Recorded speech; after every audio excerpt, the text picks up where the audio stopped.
Hey everyone, it's Hailey and welcome to Bookmas Day 6, where I'm going to be talking about the books that I read this year that really surprised me with how much I ended up liking them. So the books on this list aren't books that I went into thinking I was going to hate them, because I'm not one to read a book if I don't think I would like it. But that being said, there are times where the concept of a book intrigues me, but I kind of have feelings that it's going to end up being average in the end. But I still end up giving it a shot because I have had many times where I have ended up enjoying a book a lot more than I thought I would, just like this pile right here. It's kind of hard to explain why I think a book is going to be average. Part of it is that I don't really see a lot of other people talking about it. Part of it is what I see other people saying. There are various factors that come into it, but basically when I go into a book, I already kind of have an idea of how I'm going to feel about it. So all of the books I'm going to be talking about today ended up exceeding my expectations going into it. So let's just get into the list. The first book is Undead Girl Gang by Lily Anderson. Now this is a book that the concept was mildly intriguing to me, but in all honesty, it didn't really seem like something I would enjoy. However, when it first came out, I saw a lot of people talking about it and it was getting a lot of praise, so I was like, you know what, I will give it a go and see how I end up liking it. Now, it did end up taking me quite a while to get to it, but I ended up listening to the audiobook for this on the day that I did my Halloween 24-hour readathon, and I was pleasantly surprised with how enjoyable it was. Like, the plot was pretty predictable. I predicted the big plot twist, and that didn't bug me because I loved the representation of female friendship in this novel. It's like a zombie story, but not your typical zombie story, and I think the big reason why I didn't think I would end up liking it is because I don't really like zombies, but I love the girl gang aspect of it. I really enjoyed just the writing and the characters. They were all very thoroughly fleshed out, but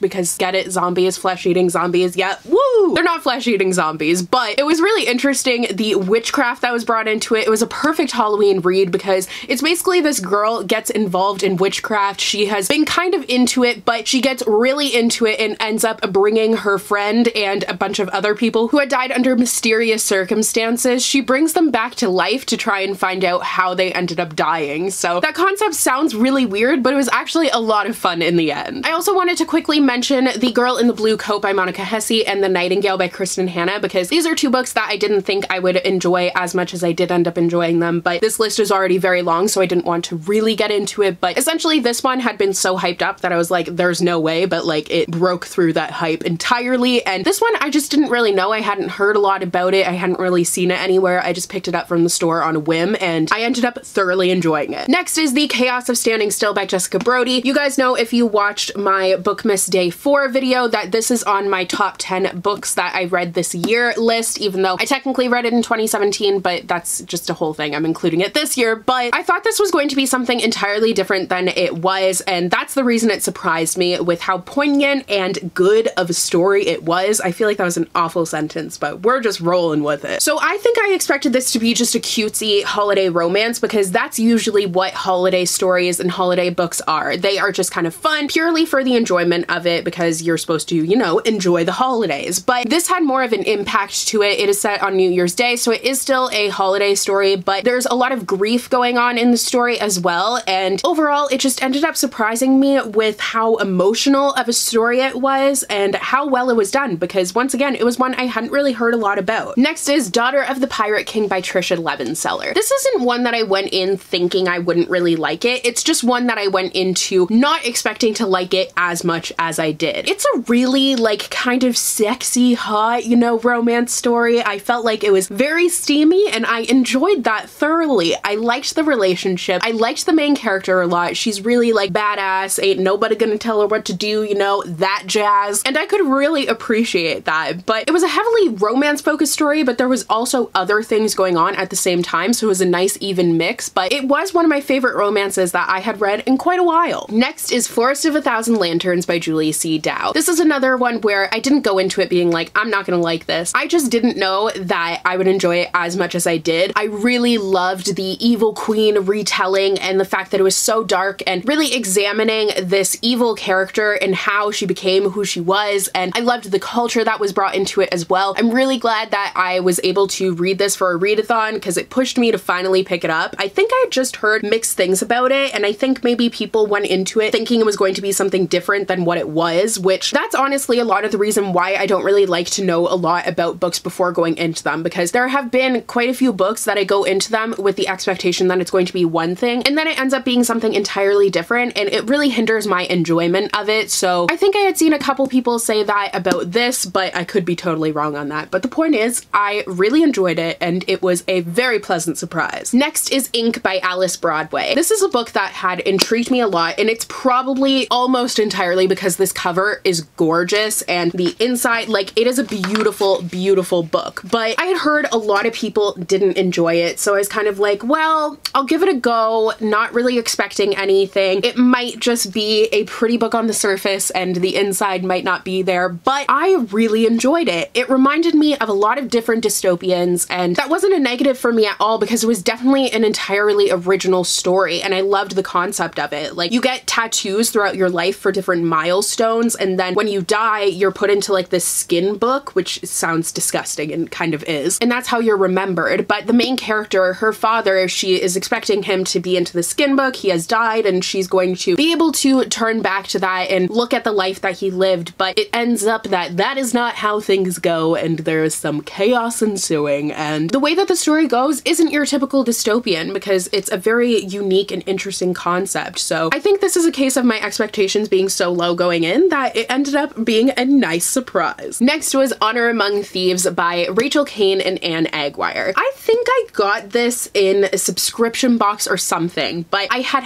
the ARC and I must have gotten it in a subscription box. I don't even remember, but sci-fi is so hit or miss to me that I don't ever really have expectations going into something unless I've heard really good things about it. But this is another book that kind of flew under the radar, so I didn't really know what to expect, and it ended up being a really good, solid sci-fi that I was really invested in the characters, and I had never read anything by either of these authors before, so it was nice to be introduced to them and really enjoy my first book that I had read by them. I will say, I think I would have enjoyed this more if I hadn't read two sci-fis that had kind of a similar concept close together, because I also read Dare Mighty Things by Heather Kaczynski, I think back to back with this, so I think if I had spaced those out more, but I'm space pun, yes, then I would have enjoyed both of them a little bit more. But as it is, I still was very pleasantly surprised with enjoying them. Although I chose just one for the list because I felt like it would be redundant to talk about both of them. Next was To Kill a Kingdom by Alexandra Christo. I had seen this book on Instagram a lot, and cover, I have to say, doesn't appeal to me at all. Like, it just doesn't really, I don't know how to describe it. There's just something about it that doesn't really mesh with me. But I was pretty surprised when we never got this book in store when it came out. Since I had seen it all over like bookish social media, I was like, I thought we were gonna get it because we get usually all of the like big titles, but we didn't get this one until a couple of months, I think, or so after it came out, and I ended up ordering it before that because I was pretty intrigued by it, and obviously it went well for me. This is a Little Mermaid retelling, and I thought it did such a good job of taking that original story and turning it on its head, adding some different elements to it, and it was very different than what I expected, but in the best way possible, so I thought this was awesome. Next was The Traitors Game by Jennifer A. Nielsen. This was this author's, I believe, her very first debut in the YA section. Usually she has a lot of middle grade novels, so I don't know if it's because of that I wasn't sure how I would feel about it. Not that there's anything wrong with middle grade, it's just now that I'm 23, I'm kind of like, I find myself sometimes struggling to relate to the middle grade novels, and that's just a personal preference thing. Like, I absolutely don't think there's anything wrong with middle grade. I'm actually reading one right now, but I think sometimes the translation into an older character can sometimes be a struggle, so I just wasn't sure. But I think she did a fabulous job of building up a fantasy that would be really great for someone who is just transitioning into the young adult section and really likes fantasy and doesn't exactly know where to start. I think this would be a great spot for them to start because it has a lot of the typical conventions of fantasy, but it has a completely new world and it has great characters, and the plot really was very intriguing. I don't know if I'm going to continue with the series, and that doesn't mean that I didn't like this book at all. Obviously, I did enjoy it since it's on this list. I'm just not too sure on that yet, but as it was, I didn't know how I'd feel about this, and I ended up liking it a lot more than I thought I would have. And the final book that really surprised me this year was The Thousandth Floor by Katherine McGee. This one, once again, sci-fi just generally is very hit or miss for me, and this is like Gossip Girl, but in the future, and I never really got into Gossip Girl, so I still just didn't really know what my stance would be on this, but I decided to give it a go, once again, probably because of the really pretty cover, because I'm a sucker for a pretty cover, and I was pleasantly surprised by the audiobook. book. This has a lot of differing opinions, but I realized in the end when like something really big happened how much I cared for the characters, and it was just one of those books where I didn't realize how much I cared for them until something was happening and I was like, oh my god. And I liked the different elements of sci-fi and future that were brought into it, and I definitely do see where the Gossip Girl comparison comes from, because it really is like a Gossip Girl but set in the future and in the best way possible. So I think I will be reading the rest of the series. I feel like I read this in 2017 or 2016, but it was indeed in 2018. It's funny how time flies. So those are all of the books that I read in 2018 that really surprised me with how much I enjoyed them. Please let me know what book surprised you the most this year, which book that you really thought that you might feel average about or you didn't think you would like at all and you ended up loving it. But I hope you guys are enjoying Bookmas. Don't forget to click that subscribe button and then click that bell icon so you'll be notified whenever I post. I am putting up new videos every day until Christmas, so you won't want to miss any of that. And you can also follow me on all of my social media. All of my handles and links and all that stuff will be down below for you guys. So since today we talked about the books that really surprised me in 2018, tomorrow we are going to be talking about the books that really disappointed me in 2018. So I will see you guys tomorrow for Bookmas Day 7. Bye!